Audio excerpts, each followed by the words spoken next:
现在下午4点了，我们刚刚吃完早饭，一会儿我们要去广州。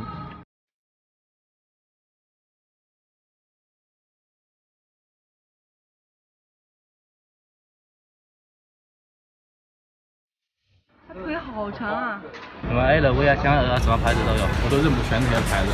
我去看一看鳄鱼皮，从来没有见过真正的鳄鱼皮，非常丑，非常难看，这里面包都是女人肩那种，我完全不知道该怎么选，我觉得都很好看，都很适合你们穿。以后我们有钱了，一定要招聘一些买手，这个活真干不了，我的天哪！这里就是很多人你们都看不了，很秘密的一个地方。它放在商场不能摆的，你知道，这打架那么严，很近的，什么 LV 啊、香儿啊，什么牌子都有，商场都不敢摆这些东西。价位都是怎么样的？好的就1000多吧，接近专柜的，就是水货，质量可以对比的。我会看一下，没事，买无所谓嘛。你有图片的话都有，不过现在查得很严，一般衣服跟鞋子的话有样板可以看，就是没有现货，现货要进。街头到处都是那种拿个小名片，然后问你们要不要包，要不要鞋子，全都从大厦里面转移到了小区房里面，可能就是因为某相声演员相声大师他的问题，导致现在他们的生意都很难做。他们说这个价格还算是合理的，几百块钱、1000块钱，至于看起来像不像嘛，真的得用过真货你才能够感觉到。像我们这种没有用过真货的，看起来就还挺像那回意思的，但是到底有没有哪些地方是可以让人一眼中看穿的，这个我真的不知道。质感各方面确实是不错，比如我刚刚看很多包确实皮质很好，这里面就是把所有的奢侈品的 logo 去掉，样式全没有变，这样就可以避开所谓的高仿假货。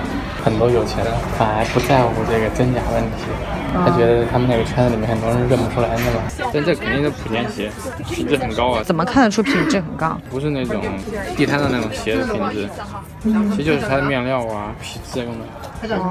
来，我们要去逛皮带批发市场。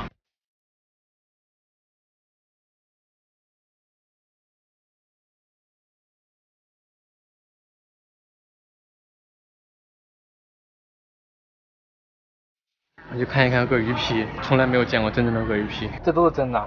买一个这个回去吧，真鳄鱼，你不喜欢？我不喜欢。我觉得好很帅。没有觉得。你那个鳄鱼肚皮没有做那种，里面都是那个填充的。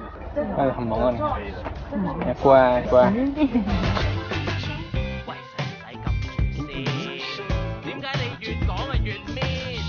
真的很好看，你看这包，这小包手提的多帅，那黑包哇，帅死了，很日式，超日式的小少年，广场舞必备，好看。你要去跳舞了是吧？这一个市场还不错，中港皮具城有品牌工厂，有原创设计，还有一些快时尚买手，它分得很清楚。我们待会挨个逛一逛。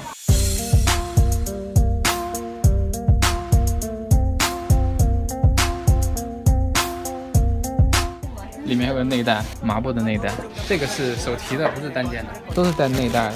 你可以斜挎，真的吗？里面还有斜挎，这个斜挎不好吧？斜挎可以，这个好看。哇，它可以这样子，我天哪！斜挎。你喜欢这个吧？对，我觉得很百搭，没想到还如此多变。每一款都是3个颜色，4个颜色。我一开始进来就觉得这个比较特别嘛，加了个木头嘛。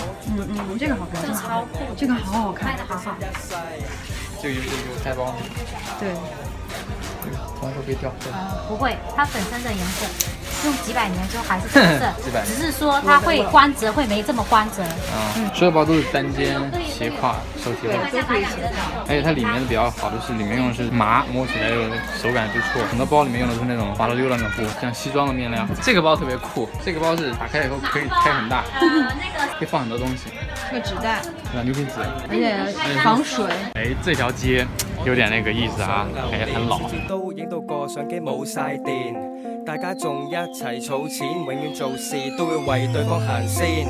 平時都中意行街，睇下邊度有抵嘢買。1年365日過得好快，因為有女朋友同我一齊捱。第5個批發市場，看一看這個怎麼樣？非常丑，非常難看，這裡面包都是女人肩那種，批發價都是50塊錢、60塊錢，不到100塊錢一個的這種奇醜，哎呀，超累的，真的是10幾個批發市場，還有很多輔料市場，我們都得逛。很多批發市場還是找到很多好的，就是說哪有很多啊？批發市場它不是說每個都品質很好，它是有一座樓裡面可能就幾家店我們看完眼的。你像昨天我們逛了3個批發市場，就看了2家店還可以。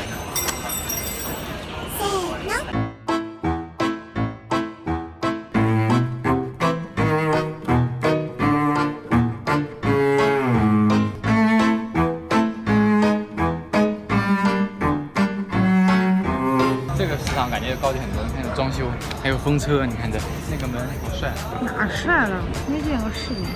我是乖乖男孩，我跟这个小熊一样可爱。我容不下你。呢個世界係冇嘢冇可能，估唔到揾到你做我情人，唔知大家信唔信緣分？我有你已經感到三親有幸。我知你最中意飲維他奶，我就唔介意跑20條街幫你買。现在就在广州的新中国大厦边上，这一块很像杭州的世纪青，但是要比世纪青还要热闹。今天是一个普通的周二，路上特别堵，这个地方太小了，感觉。觉得比杭州的气氛更浓厚，大家可以看一下。这地方感觉有点老。每日行過你身邊 ，Girl you know it， 想講出我嘅心思喺你耳邊，我每日如坐針氈 ，Girl you know it， 想講出我嘅心意就喺今次，我想同你打個 ring ring ring ring ring， 每日同你打個 ring ring ring ring ring， 我想同你打個 ring ring ring ring ring， 每日同你打個 ring ring。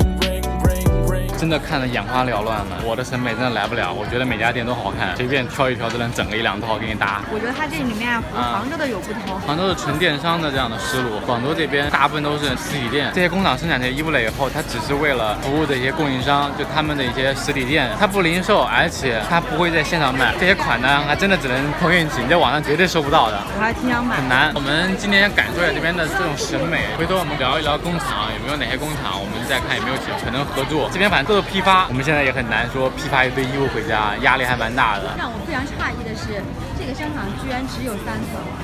确定吗？我再去问一问哈。每个批发厂大概都这样了，1、2、3楼都是那种供货商来针对于批发商零售，这样楼上可能就是品牌方、独立设计师。你看20楼，偷偷女孩。我觉得全世界所有的漂亮女孩都在服装批发市场里面，一半是来做导购，一半是来批发进货的。这里是7樓，感觉没那么拥堵，货品感觉也是差不多，哎，大一点。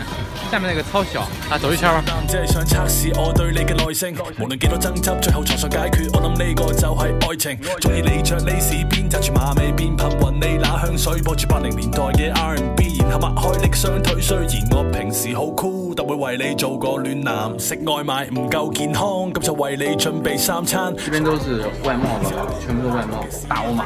這你在吃嘛？對吧？你猜正好。大理你。这好不好看？粉丝礼物。其实还蛮好看的，对吧？这2天呢，我们已经逛完了白云区这边的批发市场和包的市场，应该有10几个市场了，价格都还好，但主要就是款式啊这些方面，我们自身有点问题，并不是跟我们想象中的那么容易哈。现在来到了全中国最大的牛仔批发城，全部是牛仔衣，各种各样的，非常好看。我们待会进去来参观一下，超级大。不是，主要是你看人都没有多少人。哪有人啊？人没有多少，哪有人？对呀、你来什么地方？人家都说新塘嘛。这是什么？我们来到什么地方？没有人，好可怕、那为什么网上要说新塘是最厉害的？网上都是骗人的，再也不像网上冲浪了。说好的牛仔呢？说好的很酷、很膈应、很潮、很 fashion 的牛仔呢？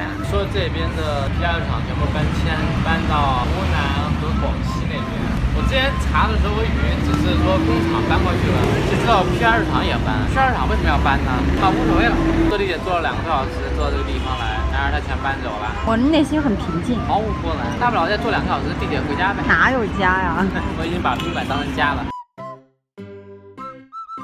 我们刚才打车，师傅说很近，刚坐上去就把我们下来了，然后我们也以为很近，结果走路走了1.8公里，我们走了半个小时，回来以后发现没开门。今天特别走运，去牛仔批发厂倒闭了，去古着店关门了。现在我们要继续玩路返回。这边的鸟语发香，内心无比的平静。好了，现在就是来到了大朗，可以说是全世界最大的针织衣批发市场。这个我10几年前有来过，那时候除了这一栋批发厂之外，一片废墟，现在全部都盖满了，到处都是毛料的批发、服裝的批发，各种各样的周边的设施建得非常非常好，非常漂亮。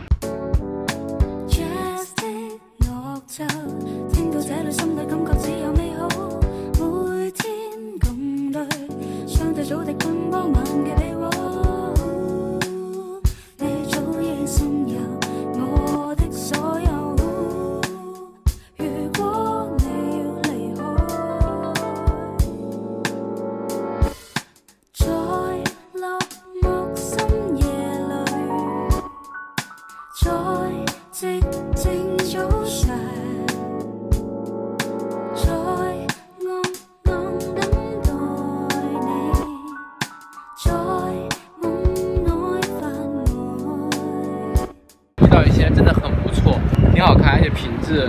不错，价格10几块钱、20、30块钱都可以买到的好看的衣服。勒桃街就系我当年工作之余，每天在街上去逛来吃东西这条街，跟以前还是一样，基本上没有变太多。这一条街就是当年我们经常来玩的一条步行街。当年的这个地方没有沃尔玛，现在显得有点高级感了，当年还是挺 low 的。这家店是我当年就在他家买的衣服，10几年了，他还没倒闭，还在坚挺，而且他的衣服还挺潮。当年他家卖的衣服都是那种 F4穿的那种款，那个老板还认识我呢，因为一直加的有 QQ。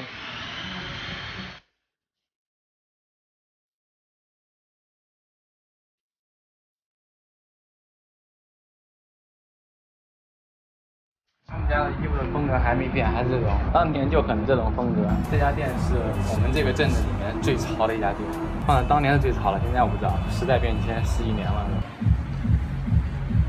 告诉你，穿上以后变成夜店小王子了，夜店之王。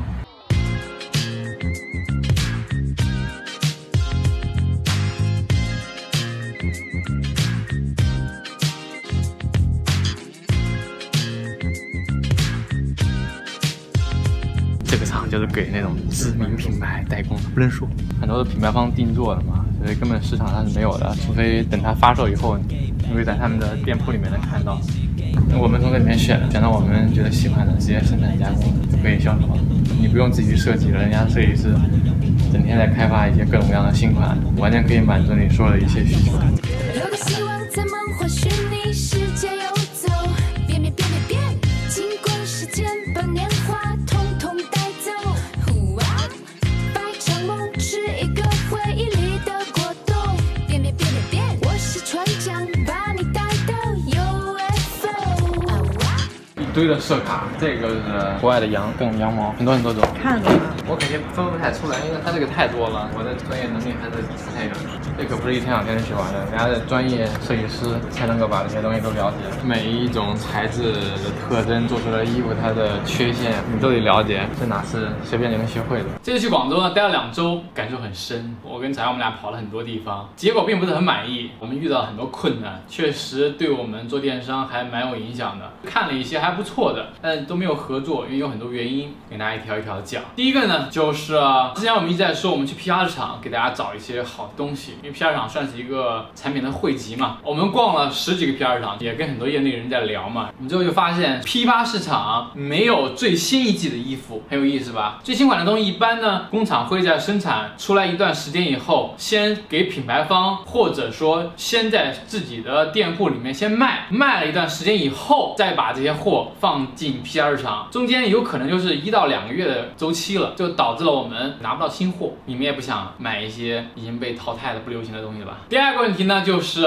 很多的批发市场里面并不是工厂自己在那边开档口，而是二道贩子，他们主要是从各个工厂去选一些货来放到自己的批发店里面，供这些小的服装店来做批发，他们中间会加一些利润，所以呢，我们不能够拿到最低的成本的东西给你们，你们可能还觉得我们有黑心，我们挣很多钱。我们说我们想要从工厂找到最真实的性价比最高的产品，绝对不能从这些二道贩子的手里面进货。这些二道贩子呢，对于售后特别不负责任，我们要很讲究质量的话，我们跟他们合作会特别复杂。如果说你进货了10件衣服，发现有质量了，他还要返厂，厂里面维修以后再给他再给你，中间有3个环节。第3个问题呢，就是工厂很苦，首先是肯定的，但是我们跟工厂合作起来并不是那么的容易。说句不应该说的话，工厂方并不像我们想象中那么的负责任。这里我一定要吐槽一个事情，去年我们测试马甲的时候，当时我们说我们只给大家订300件，还卖超了。我们跟工厂谈，工厂跟我们吹牛逼，吹着说你想要多少我就有多少，你想要什么品质的，只要你给得起价格，我就能给你什么样品质的。我说老板你真棒，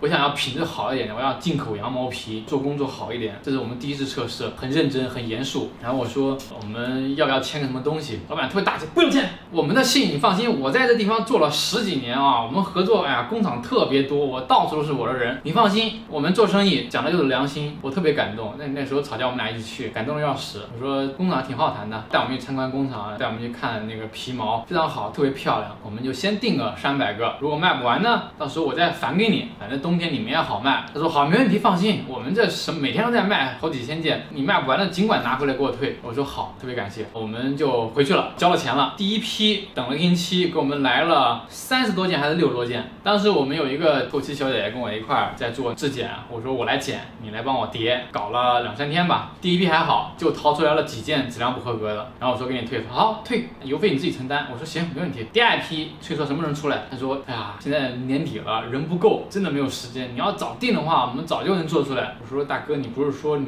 能做出来吗？现在说年底做不出来呢。说哇，你不知道那个进口羊皮现在进口的没有那个量了，都到过年了。我说你不能这样啊，你就答应我的，给我300个。大哥说真没有。我说那你有多少？尽快给我来多少。又等了1星期还是2星期，最后又给我来了几十件，总数加起来是90多件，不到100件。然后大家跟我说真没有了，你就把我杀了也没有了。第2批开始，将近应该有10来件，那个羊毛质量明显就要次很多。还有一些看着是国产羊毛，今年正月份我来北京，我说还有几件有一些质量问题，有一些是尺码他们不喜欢。我说之前咱们说不是可以退货吗？而且质量问题本身就应该退货嘛。大家跟我明确说不能退。哎，我说为什么？我不是说好了可以退吗？过年以后我们都不退了，没有任何原因，这都不给你退了。现在那几件羊毛马甲还在我这个工作室里面，真的一点都不骗你们。不是说我们一定要去吐槽工厂了啊，我们也遇到很多良心的工厂，很多认真负责、很真诚的工厂。跟工厂之间的合作真的是要斗智斗勇。说实话，这是我现在最烦的一个问题。我不知道大家有没有这种感受，我们真的是不怎么挣钱，现在是肯定是亏钱的，而且我们的利润很低，绝对没有超过20%的利润。做起来我们很困难，我们没有钱，工厂又给我们很多问题。还有一点就是大家的价值观的冲突嘛，因为本身我们做内容的，我们可能更多的站在用户角度去考虑，工厂方呢可能更多的在于他们企业如何养活这几百号员工，如何养活这个厂子，其实也能理解，大家立场不同嘛。还有一个就是